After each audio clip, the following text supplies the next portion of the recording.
Fala pessoal, a gente vai abrir uma exceção hoje, porque no dia 29 de fevereiro é Dia Mundial de Doenças Raras. E a gente vai fazer um compilado de vídeos, de episódios que a gente trouxe, né, alguns casos, enfim, alguns grandes relatos de doenças raras, e um episódio inédito. Quer dizer, ainda não vai pro ar, mas você vai ter um tira-gosto disso.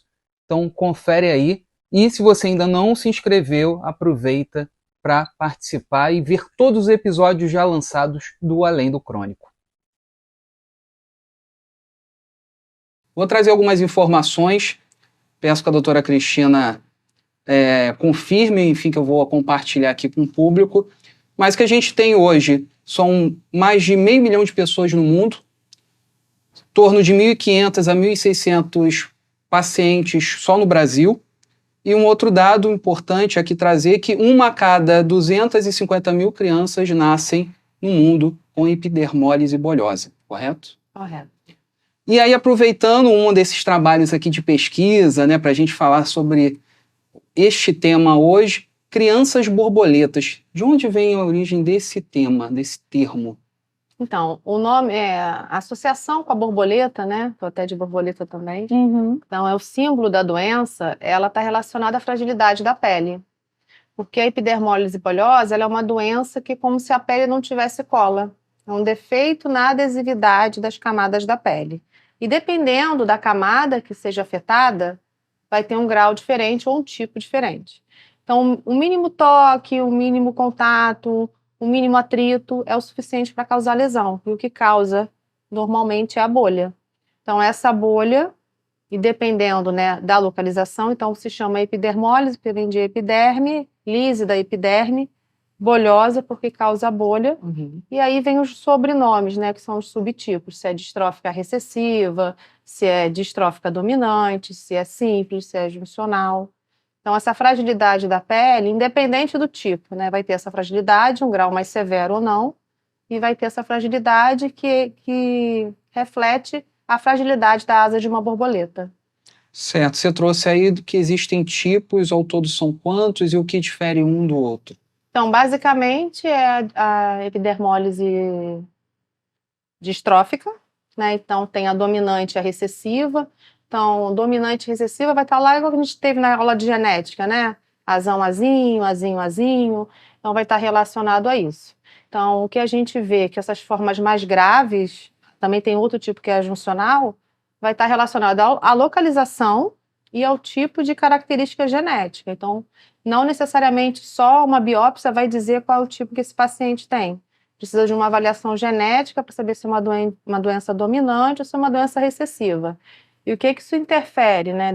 Vai interferir em relação a passar para os filhos, né? Se essa doença passa para o filho, qual a chance dessa família ter um filho com essa doença? Qual é a chance desse filho que tem a doença ter filhos com a doença? Então, isso tudo é importante quando a gente pensa de ser uma doença hereditária, né, que passa. Existe a forma até adquirida, que não é tão comum, mas também existe. Então, os níveis de alteração, né, aonde vai estar a lesão, vai classificar se é distrófica recessiva, se é dominante ou recessiva, dependendo da forma genética, se é juncional, dependendo da camada da pele, ou se é simples, que é a forma mais superficial de formação dessas bolhas. Dentro lá do mapeamento genético tem um lugarzinho que é uma mutação naquele lugar, dentro do colágeno 7, por exemplo, né?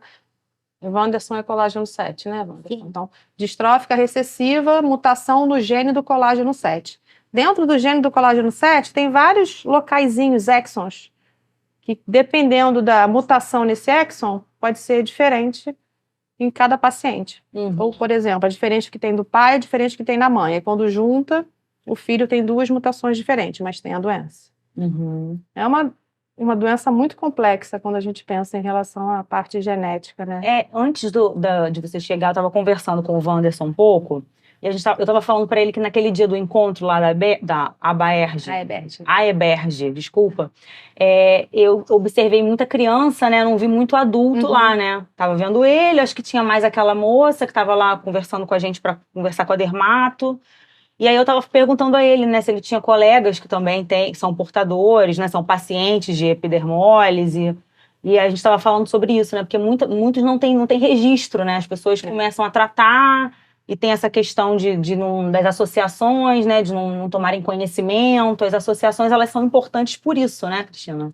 Hoje a gente tem alguns pacientes adultos, mas o nosso maior, né, contato são com as crianças e os adolescentes.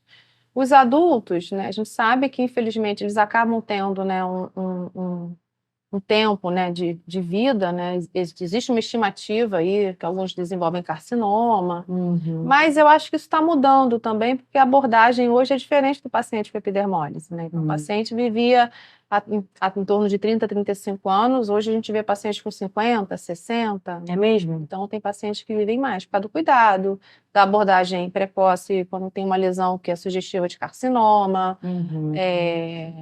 de tratamento em si, né, no controle de infecção. Então, já sabe que é um paciente que tem anemia, que é um paciente que é predisposto à infecção, desnutrição. Então, já faz essa abordagem para prevenir as consequências, já que é uma doença que não tem cura.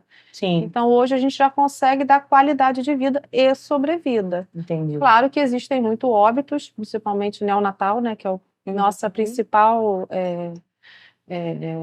luta, né, em relação a tirar esses pacientes de dentro do hospital do nascimento, às vezes por conduta inadequada, falta de treinamento. Sim. Então, isso acaba dificultando. E aí, quando a gente consegue dar continuidade, leva a criança para a família, a gente consegue orientar em relação aos curativos, aí eles começam a participar com a gente. Então, a gente está com um número forte de crianças, que são essas crianças que nasceram principalmente depois, né, da associação, mas a gente tem alguns adultos, a maioria também tem uma forma menos grave. Né? Então, apesar de terem lesões no pé, às vezes muitos têm dificuldade de se locomover, mas elas participam também, mas às vezes não é tão visível. Entendi. Doutora Cristina, queria aproveitar, trazer de novo essa questão da genética. Existe, ao anterior ao nascimento de uma criança com epidermólise, de ser identificado algum exame no pré-natal, enfim, tem alguma coisa nesse sentido? Então, nos exames, como não se tem assim história nenhuma da família, né? Então nunca teve nenhum filho, nunca nasceu com problema, não tem ninguém na família com histórico, fica difícil da gente detectar. E vai fazer o exame pré-natal, a gente pode fazer, né? Hoje em dia até se faz, né? Quando tem lá uma suspeita de síndrome de Down ou de alguma outra doença genética, coleta lá o líquido e manda para análise.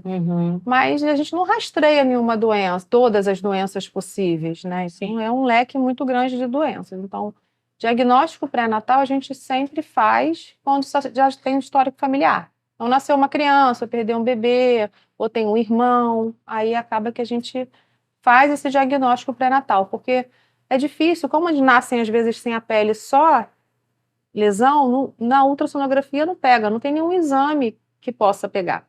O único exame que a gente consegue confirmar se esse bebê vai ter epidermólise ou não antes de nascer, né, que a maioria dos diagnósticos são durante o nascimento, já nasce com lesão ou faz lesão pela manipulação ao nascer, seria a análise genética do líquido durante a gestação. Sim. Seria a forma que a gente conduz melhor, né? E fazer essa abordagem, vamos supor. Eu tenho um filho com epidermólise, a minha segunda filha eu fiz fertilização in vitro. Isso. Então, foi um tratamento específico para selecionar o embrião para poder escolher um embrião que não teria epidermólise. Nenhum dos três tinha epidermólise, mas é uma forma que a gente tem de fazer. A gente está falando assim, isso, essa coisa do diagnóstico, né? Antes, na infância e tudo mais. A gente estava conversando, né, Wanderson, antes aqui de começar a nossa gravação, falando com a sua mãe, com você também. E a sua mãe estava narrando como foi quando você nasceu, que aí teve o diagnóstico, como que foi a infância, né? Você tem, assim, registros, assim, da sua infância, de você lembrar, assim, como que era o seu tratamento, como é que você se sentia, como que era tudo isso, assim, para você? Registro, eu não tenho muito registro do passado, não. Mas o que eu lembro é que a questão de tratamento foi bastante dificultoso mesmo. Ter um translado, ir para o hospital, demora uma eternidade para ser atendido. Escolha médica não faltava. Na época do Hospital Jesus, a médica que me acompanhava tinha problema de coração, às vezes ela faltava, eu também não avisava. Aí, né? Então, e lá é muito cansativo chegar lá, porque é contramão e ainda tem uma ladeira para subir. Você lembra quando era assim, né? A sua infância, sua adolescência, indo para lá, toda essa logística, né? Da ida, da volta, que era cansativo para você. Mas outra abordagem que a gente estava conversando também, que você estava me contando, era na escola, também na faculdade, né? Você falando sobre a questão social, né? O seu convívio com os colegas, que isso para você também gerava um desconforto, porque as pessoas tinham esse preconceito, né? De chegar, de não querer conversar, de achar, né? Fala um pouquinho para mim, pra gente aqui sobre isso. Então, quando eu comecei a estudar, eu entrei na escola já a partir do que era chamado CA, né? Que era a classe de alfabetização. Isso. Eu fui alfabetizado antes de entrar na escola. Eu tinha uma vizinha lá que a gente brincava de professor e aluno.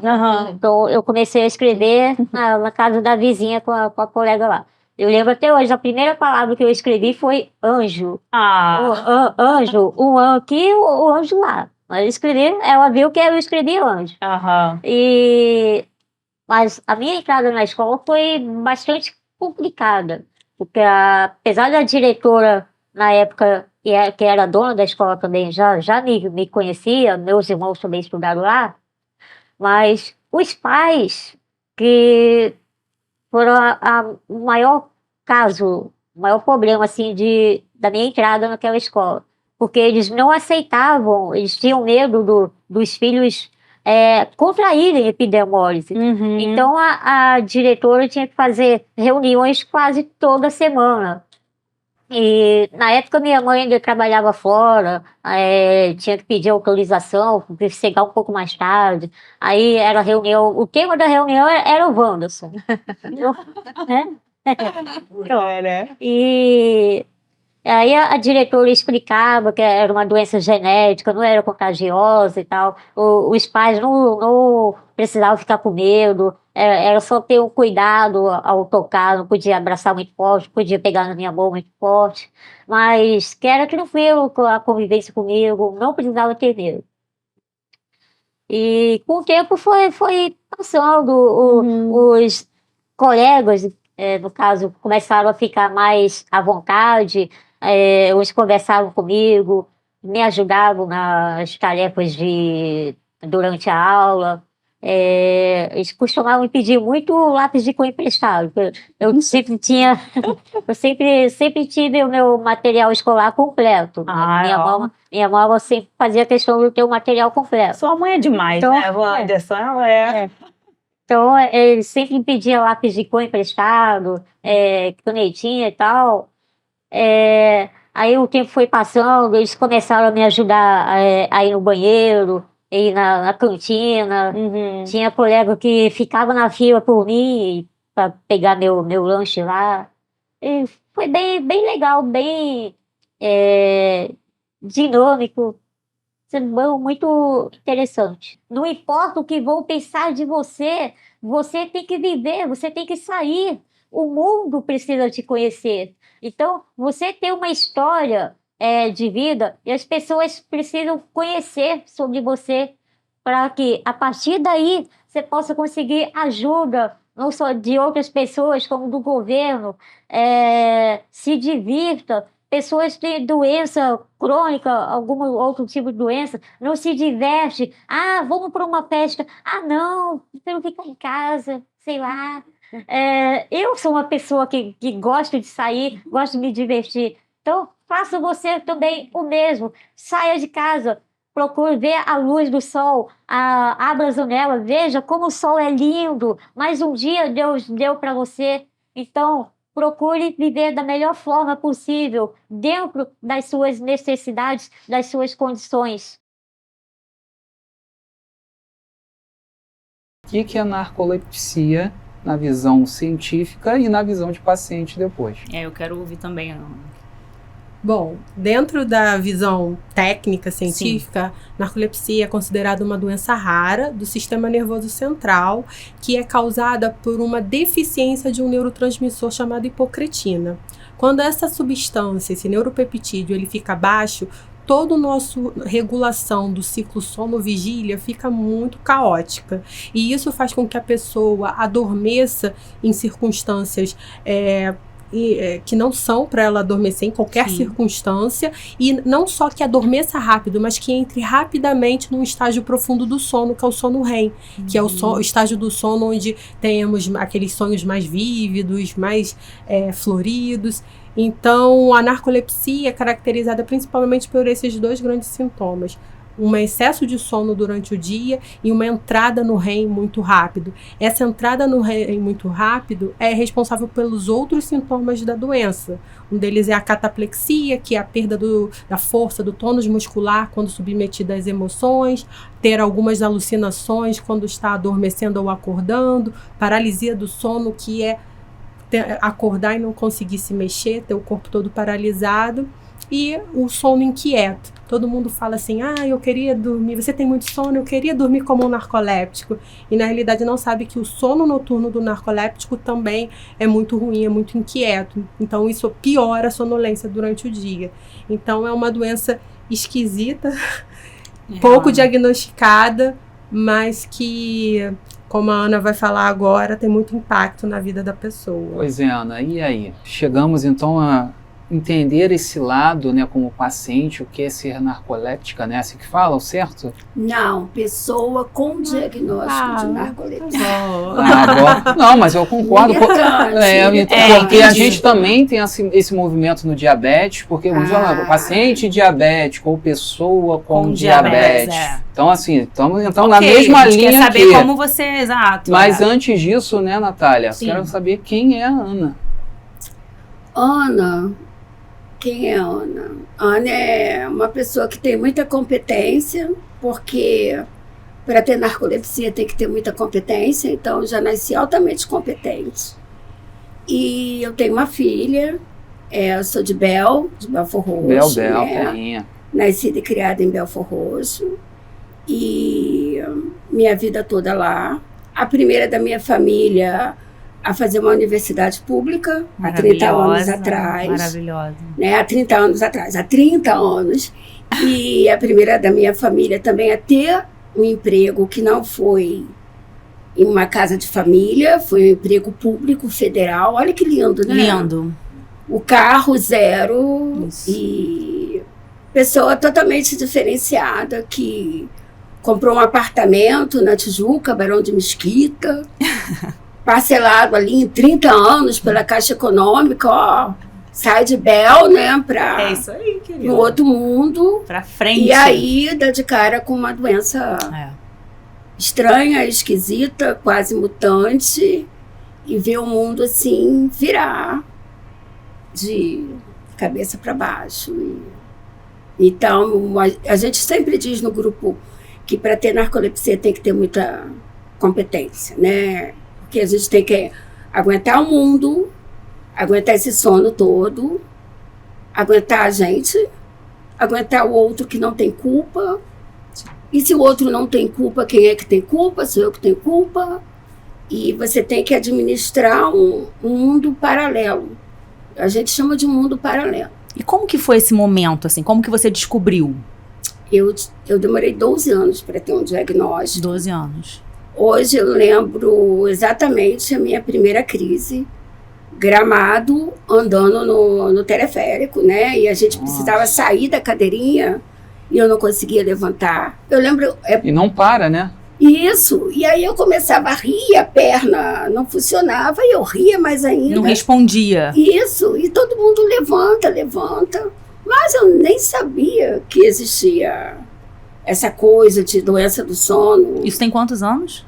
Isso foi em 2000, né? Tem 23. 23 anos. Sim. Mas o diagnóstico veio em 2012. Entendi.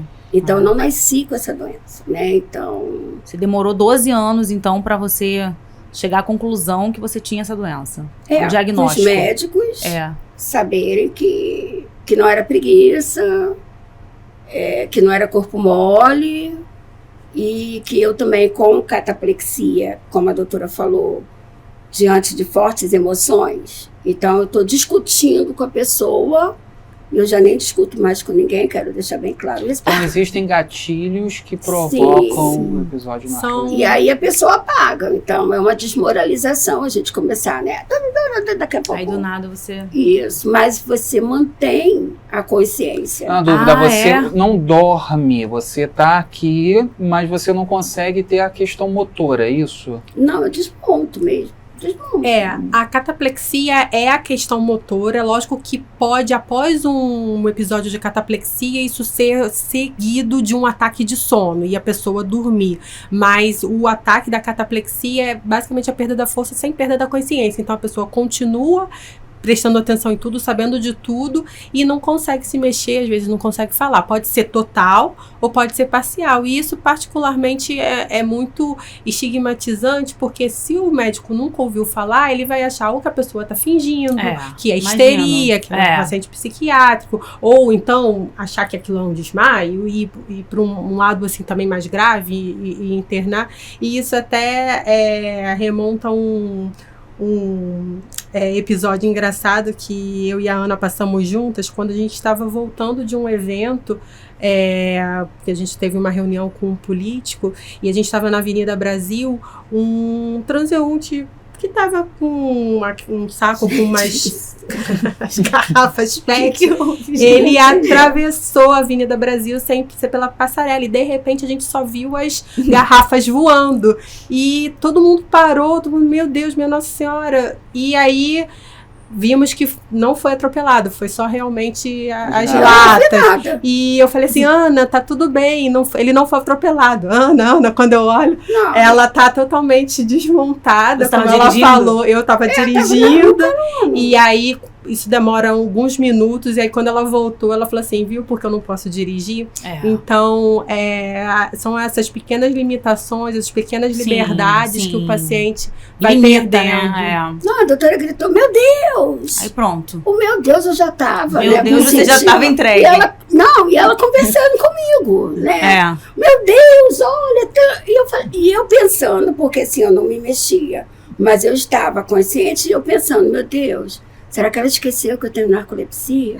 Será que ela não vai ver que eu já fui há muito tempo? Seria muito puxar naquela questão, assim, vou trazer um pouco da infância, Chaves, ou aquele piripaque do Chaves que ele trava ali. Exatamente, exatamente. Mais ou menos, porque aquilo é mais uma catatonia, porque ele fica rígido, ele fica parado, ele não fica mole. Não relaxa. A cataplexia, o paciente fica completamente flácido. Entendi. Tá. E eu procurei a psicóloga e falei, olha, doutora, eu tô querendo, com a psicóloga, eu conversei com ela e falei, olha, eu tô querendo chamar atenção, porque eu me jogo no chão. Então, momentos de briga, de emoção, eu me jogo no chão para todo mundo prestar atenção em mim. Mas você começou a se questionar. Sim, porque eu continuava ouvindo tudo. E aí eu perguntava... Até você se entender, né? Não, só fui me entender o dia que eu descobri que existia a cataplexia. Imagina a crise, né? Que a gente fica, né? Então a gente precisa que toda a rede de apoio, que eles possam ter esse tratamento. Eu não posso ouvir minha paciente que dorme no ônibus e que quando acordou viu que tinha sido abusada. Porque eu gosto de falar sobre missão integral, né? A gente tem que pensar numa forma de um todo, né? Não tem como. E a gente achar que isso é normal, como ela é bastante vulnerável, né? A mulher narcoléptica, a mulher com narcolepsia, que usa o transporte público e que está dormindo e que não sente que alguém está passando a mão, ela está gostando, não é possível ela não acordar e acontece. Então a gente precisa ter uma visão muito mais ampla. São muitas nuances, realmente. E realmente estar junto com o paciente nessa jornada para conseguir melhores condições. Admirável sua jornada, doutora. É uma curiosidade. Olha, gente, quem tiver meninos com narcolepsia, meninos com narcolepsia, tô solteira, preciso fazer uns testes, tá? A Brani oficial. Vamos ver aí que eu preciso mandar isso. A gente tem muito isso, vamos lá, eu conheço diabéticos que são casados, né, um diabético com uma diabética, enfim, E falam dessas situações, é muito comum na situação do sexo, pode ter uma crise de hipoglicemia, eu já passei por isso, inclusive, com a minha esposa, mas eu imaginando essa situação, 2 pessoas com narcolepsia nesse cenário. Vamos experimentar. 2 apagões, Tô com remedinho novo, vamos experimentar. Olha aí, doutora! A insuficiência adrenal, ela geralmente acontece com 30, 40 anos, né? Então a Letícia ainda foi um caso mais raro ainda, porque os primeiros sintomas foi aos 5 anos de idade e só foi diagnosticada aos 8 anos de idade. Porque a glândula ela vai perdendo a função aos poucos, né? Então a Letícia chegou a parar de andar, ela não conseguia sustentar o corpo e se hoje ela está aqui, foi graças a um erro médico. É mesmo? Tem que falar assim, sorrindo, né? É um erro médico que salvou a vida da minha filha. Por quê? Porque eles são dependentes de corticoide, né? Então, quando eu comecei, ela falava assim, mãe, tá doendo a minha barriguinha. Aí levava pro médico, é gases, é manha, é dor do crescimento. E até de neurótico eu fui chamada, né? Teve uma médica que falou assim, tá querendo arranjar doença para sua filha. E eu até sempre falo, né, assim, de neuróticos eu entendo pela formação. E eu sabia que não era isso, né? De neurose você... né? Pelo menos tem que entender, né? E eu sabia que não era isso. E ela ficou, né? E cada vez ela ia se definhando mais. E aí teve um dia que ela teve uma crise adrenal, né? Essa crise adrenal, ela pode ser fatal. E eu cheguei na emergência, pedi pelo amor de Deus que visse o que estava acontecendo com a minha filha. E aí uma médica na emergência fez exames de sangue, raio-x, tudo. E depois aconteceu uma coisa de filme. Eu estava no box com ela, e aí eu rezando, né, pedindo a Deus uma luz que acontecesse. E a médica entrou e falou assim para mim, olha, o caso da sua filha é grave, mas se eu deixar ela aqui, a gente vai perder ela. Eu vou tirar o acesso, eu tomo aqui os exames, boto na sua bolsa, e você sai daqui e vai pro hospital tal. E você tem que sair a revelia.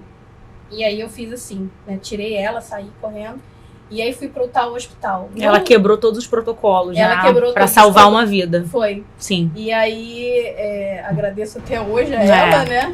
E aí fui pro outro hospital, ela muito mal. E aí, nesse hospital, eles deram o diagnóstico. Além do Crônico, é uma produção Estúdio Bem de Eventos, apresentado por Natália Cavalcante e Pablo Silva, produção executiva Juliana Vargas, direção Christian Bernard, direção de imagem Breno Cândido, edição Matheus Silva, pós-produção Matheus Silva e Breno Cândido, captação Micael Barbosa e assistência de estúdio O King Bess.